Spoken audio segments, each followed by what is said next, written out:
Muy bien, ahora tenemos en la línea telefónica al reconocido economista chimbotano Yuri Vivar Miranda. Economista Yuri Vivar, ¿cómo está? Buenos días, bienvenido a Radio Santo Domingo. Señor Castro, buenos días. Denos por favor su lectura del anuncio del presidente Martín Vizcarra y si eventualmente esto va a generar, creo que sí, ¿no? Es evidente, un impacto en la economía en nuestro país.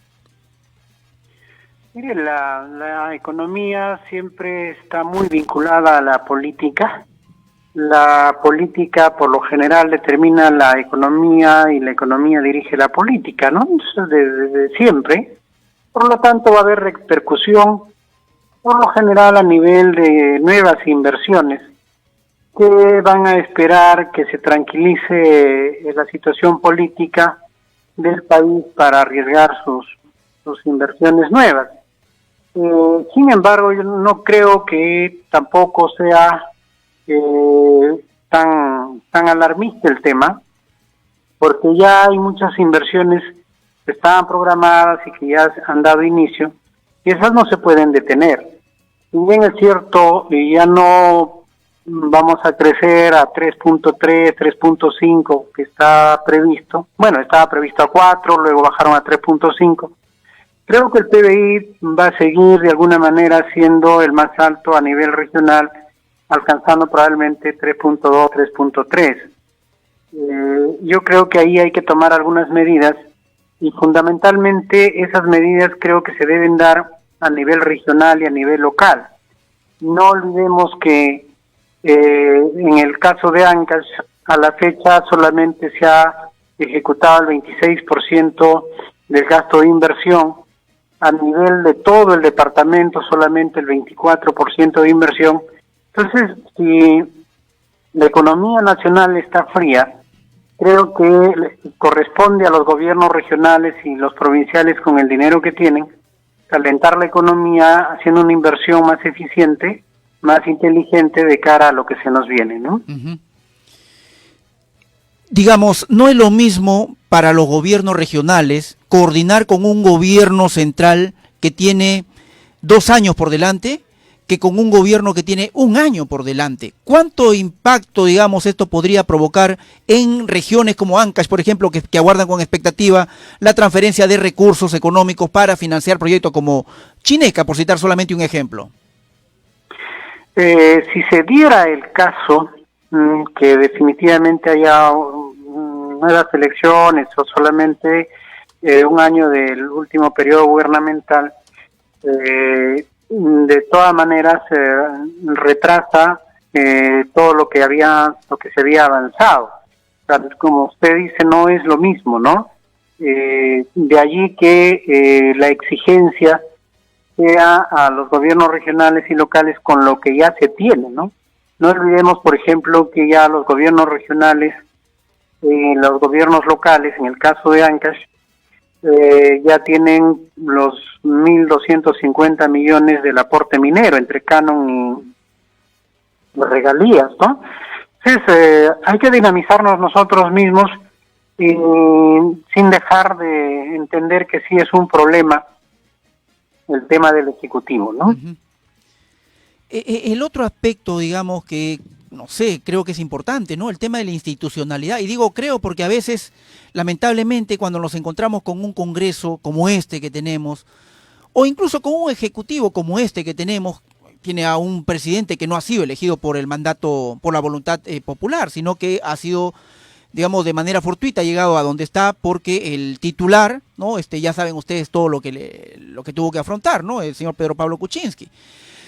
Pero digo, ¿cuán importante resulta defender la institucionalidad en estas circunstancias? No olvidemos que a nivel de competitividad internacional, el rubro de instituciones es uno de los más alejados de los primeros lugares. Es decir, en competitividad ya se ve a las instituciones públicas y privadas incluso como que son un freno para el crecimiento y el desarrollo. Entonces esto no hace más que acentuar. Todavía no he podido revisar el proyecto de competitividad y de diversificación productiva habría que ver qué tanto es aplicable o no en su conjunto. Sin embargo, sí afecta seriamente el tema de institución, porque los inversionistas lo que quieren es encontrar la tranquilidad política, la seguridad administrativa y la seguridad jurídica, ¿no? Uh-huh. Ya, pero precisamente porque por lo que le entendí al principio es que, digamos, un mayor impacto económico no va a provocar, pero en todo caso, si esto afecta a la institucionalidad y desde fuera ven una situación de inestabilidad política en el país, lo cual obviamente redunda en una inestabilidad económica, desde fuera nos van a ver de esa manera y por lo tanto el impacto económico seguramente va a ser fuerte, ¿o no es así? Para las nuevas inversiones, sí, ¿no? Pero para las que ya estaban en proceso y las que estaban programadas va a ser bien difícil que retrocedan, ¿no?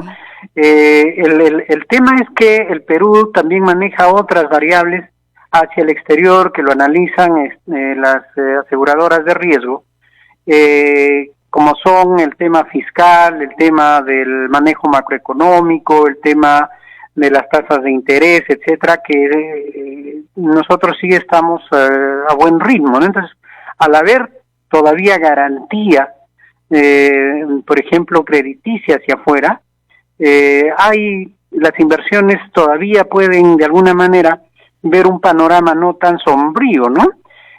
No olvidemos que este asunto es más político, ¿no? Entonces, en la medida que se enfríe o se tome en los próximos meses, en los próximos días, se aclare un poco el panorama, podría de alguna manera menguar el impacto. Lógico que nosotros esperábamos un crecimiento de 4.2, ¿no? Pero ya las expectativas, incluso antes de esto, venían bajando a 3.5. Como le digo, probablemente ya no sea ni 3.5 y el impacto sería alrededor de 3.1, 3.2, que de todas maneras es bastantes millones en producción, pero de alguna manera conservamos todavía un crecimiento muy bajo, más bajo de lo previsto, pero por decirlo de alguna manera, no tan malo como en otros de la región, ¿no? Economista Yuri Vivar, yo le pido que haga un ejercicio de desprenderse de su condición de técnico, de su condición de economista, y como ciudadano, ¿qué fue lo primero que se le vino a la mente cuando escuchó, o que sintió cuando escuchó al presidente de la República haciendo el anuncio del 28 de julio, de adelantar las elecciones? Que nos vamos todos, más o menos, ese fue el mensaje. Mire, de un día anterior yo estuve en otro medio y más o menos vislumbré que era una de las posibilidades, porque era más difícil que cierre el Congreso, porque se podía prestar a muchos temas constitucionales, legales.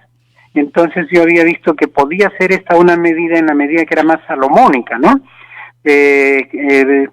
Parecía que ya no lo decía, pero al final como que impactó, porque fue finalmente lo resaltante del discurso, y definitivamente como persona natural, libre de la profesión, obviamente uno siente ese escalofrío de lo que podría significar cuando en el país hay caos e incluso hay un poco de anarquía, ¿no? Muy bien. Economista Yuri Vivar, muchísimas gracias. Señor Castro, buenos días. Muy bien, hemos tratado de conversar con distintas personalidades, algunos políticos, técnicos, para conocer su punto de vista, ¿no? La mirada que tienen respecto de lo que va a afrontar el país, como consecuencia de esta reforma constitucional planteada por el presidente de la República para adelantar las elecciones, ¿no? Para el próximo año, para que se vayan todos, ¿no? ¿Qué va a pasar? Bueno, mañana se va a conocer a ciencia cierta cuál es el contenido de este proyecto que va a presentar el presidente de la República. Así que sobre esa base seguramente vamos a seguir comentando. Tenemos que hacer una pausa y regresamos.